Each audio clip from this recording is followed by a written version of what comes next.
The President of Israel has told Sky News that some of the Hamas fighters who carried out the October 7 attack were carrying instructions on how to make chemical weapons. Sky News is unable to independently verify the claims. He was speaking after Israel's military struck targets in Gaza, Syria, and for the first time in recent years, the West Bank.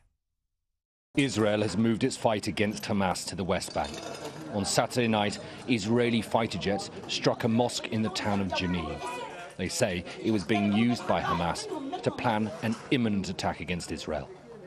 It's the first time that Israeli warplanes have attacked the West Bank in 2 decades.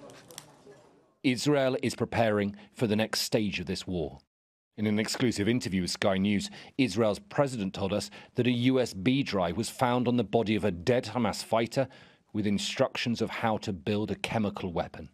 Sky News cannot independently verify his claims. This is material which was found on the body of one of those sadistic villains. It's Al-Qaeda material, official Al-Qaeda material. We're dealing with ISIS, Al-Qaeda, and Hamas. This is what we're dealing with.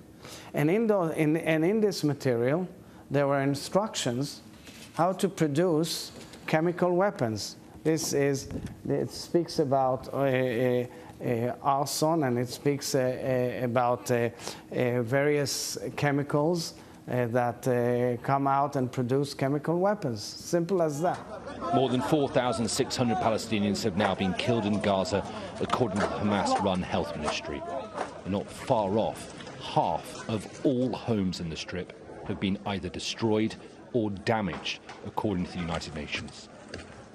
The severing of medical supplies and electricity is having an incredibly profound effect on the... But it's not us severing. But it's having a very profound effect on the ability for those hospitals to operate. But that's part of the distorted information.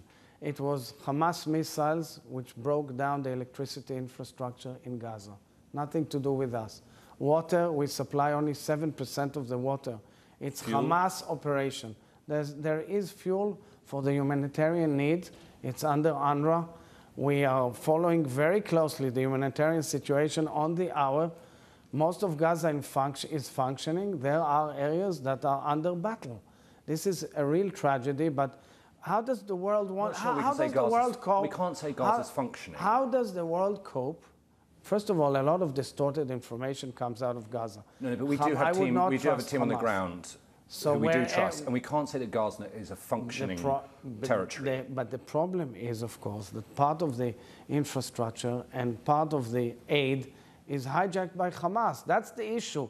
Guys, it's very easy to blame Israel. Let's just remember where we were, what happened, and how do we have the right to defend ourselves when a missile that flies 250 kilometers straight into Israel comes from people's living room.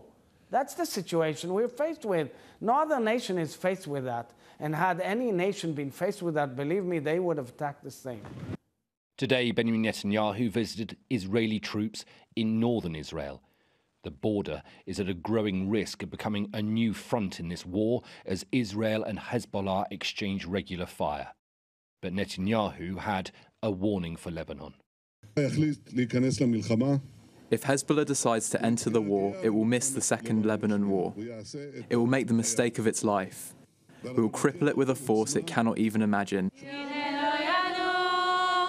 Tonight, outside the president's residence in Jerusalem, a vigil was held in support of the more than 200 hostages still being held in Gaza. Bit by bit, this war is escalating and spreading, but Israel is in no mood for mercy.